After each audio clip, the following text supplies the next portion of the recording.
Hello friends, आज मैं आपके सामने एक टॉपिक डिस्कस करने जा रही हूँ, that is hybridisation. This topic is very much important on the point of TGT medical, those who are preparing for TGT medical, non medical, TET exam, और the 12th ongoing student, those who are preparing for JEE, NEET, etc. तो hybridisation, आज हम जितनी भी problem है hybridisation से related, like कई बार question आता है कि find the hybridization of the given molecule और find the shape of the given molecule, find the geometry of the given molecule. तो ये सारी ही प्रॉब्लम हम एक ट्रिक के थ्रू डिस्कस करेंगे.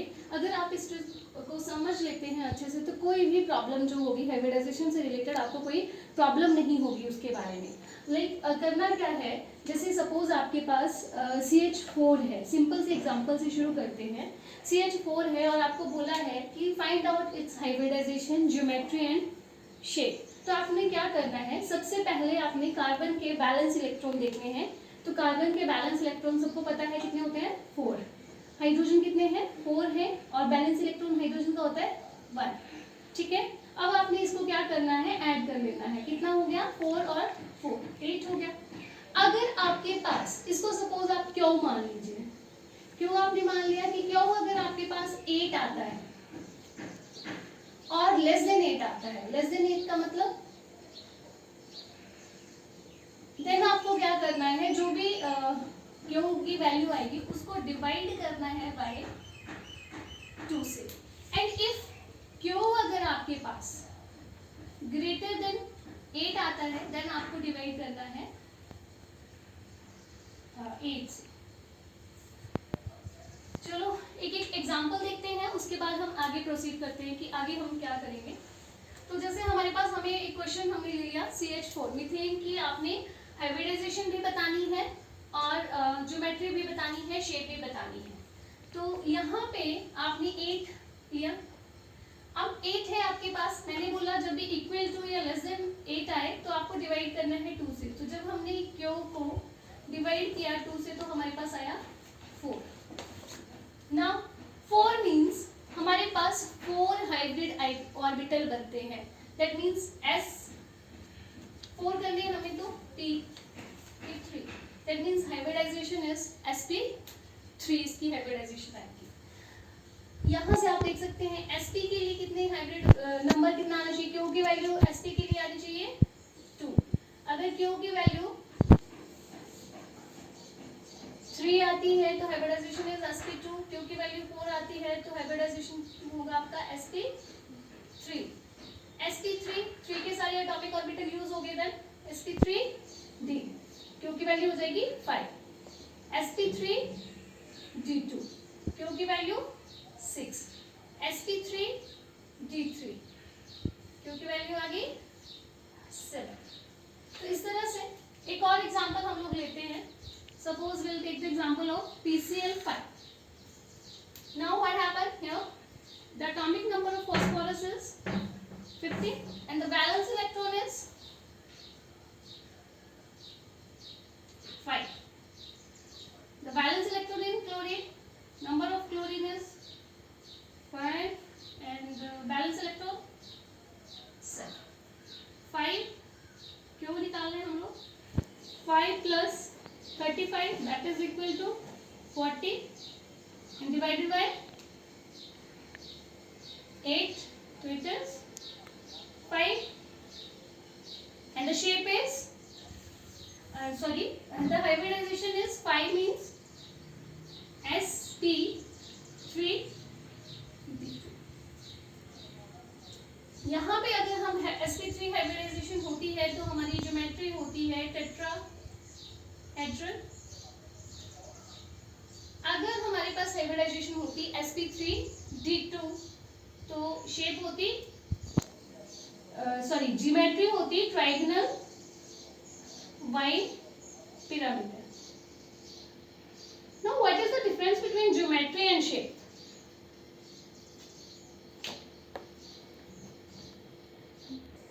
sp3d, that means 3 1 4 1 5, 2 here 5. Now next question is, what is the difference between geometry and shape?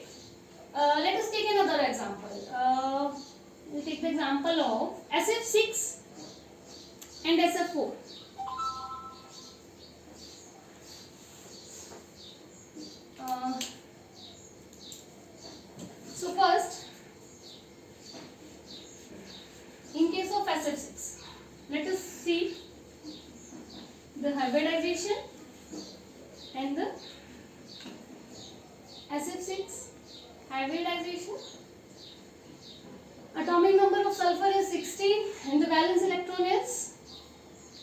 6 chloride we have 6 into 7 42 sorry here to add 6 that is 48 we have so we have to divide it by 8 that means we have 6 means S1 P3 314 D2 hybridization is sp3 D2. Now shape geometry and shape both are octahedral.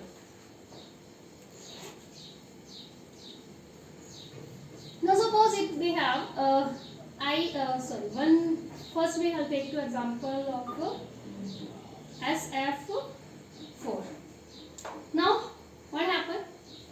6 valence electron of sulfur plus 4 into 7 that is 28 6 plus 28 that is 30. Now we have to divide by 8 but this अगर हम देखें तो ये completely divide नहीं हुआ है, यहाँ पे रिमाइंडर बचता है 2. तो जब भी जो भी रिमाइंडर आपका बचता है तो आपने क्या करना है, आपने उसको 2 से डिवाइड करना है. तो यहाँ पे हमारा जो रिमाइंडर है उसको हमने क्या करा 2 से डिवाइड करा और हमारे पास आ गया 1. तो वहाँ पे यहाँ पे बन गया तो दैट इज 5 आ गया. 5 क्या हाइब्रिडाइजेशन है sp3D. तो अब यहाँ पे ज्योमेट्री और शेप जो है वो अलग अलग आएगी. ज्योमेट्री इसकी आएगी हाइब्रिडाइजेशन आपकी है sp3D. तो sp3D के लिए हाइब्रिडाइजेशन होती है trigonal bipyramid. But shape जो है क्योंकि शेप में हम लोन पेयर को कंसीडर नहीं करते हैं और ये जो आपका 1 आया ये क्या है 4 आपका बॉन्ड पेयर होते हैं 1 आपका लोन पेयर है. तो यहाँ से आपका क्या होगा शेप जो है क्योंकि शेप को हम लोग कंसीडर नहीं करते हैं, शेप में हम लोग कंसीडर नहीं करेंगे लोन पेयर ऑफ इलेक्ट्रॉन को. सो हमारी जो शेप आएगी दैट इज कैसी आएगी कि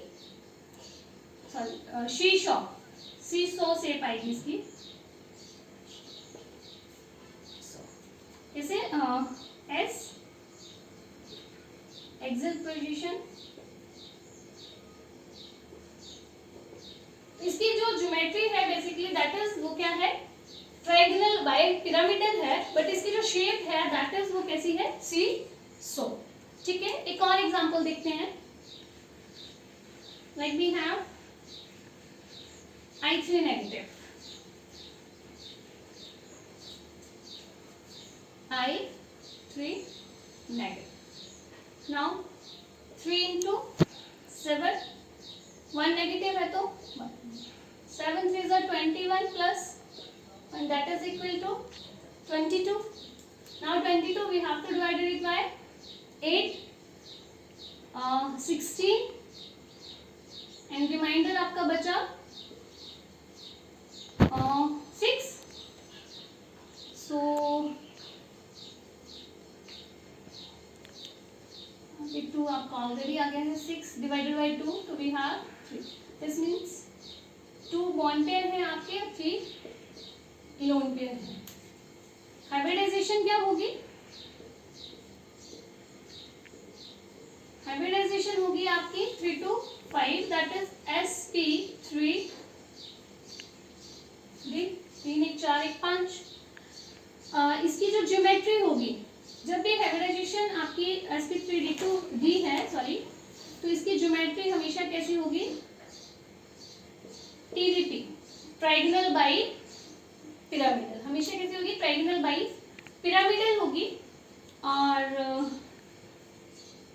इसकी जो शेप होगी वो कैसी होगी लीनियर शेप होगी. कैसी शेप होगी लीनियर शेप होगी. अब बना के देखिए जैसे आपका आई है 1 2 3 लोन पेयर है तो शेप कैसी आ गई आपकी. ठीक है, now let us take more example, that is last one. Suppose we have to find the hybridization geometry and shape of two molecules, that is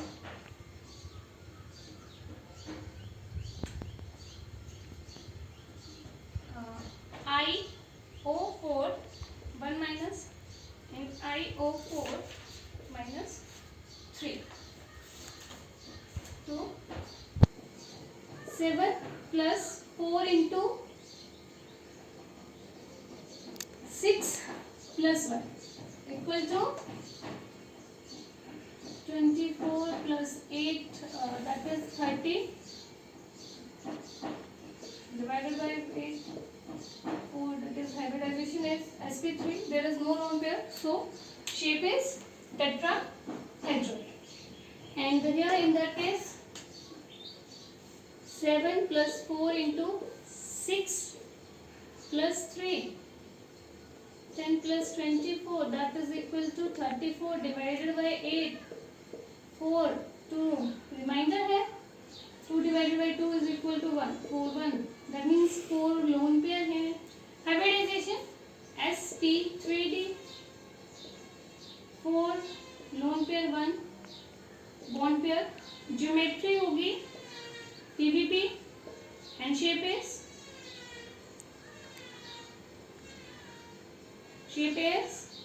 one lone pair is there, na? Shape is C. So that's all. Thank you.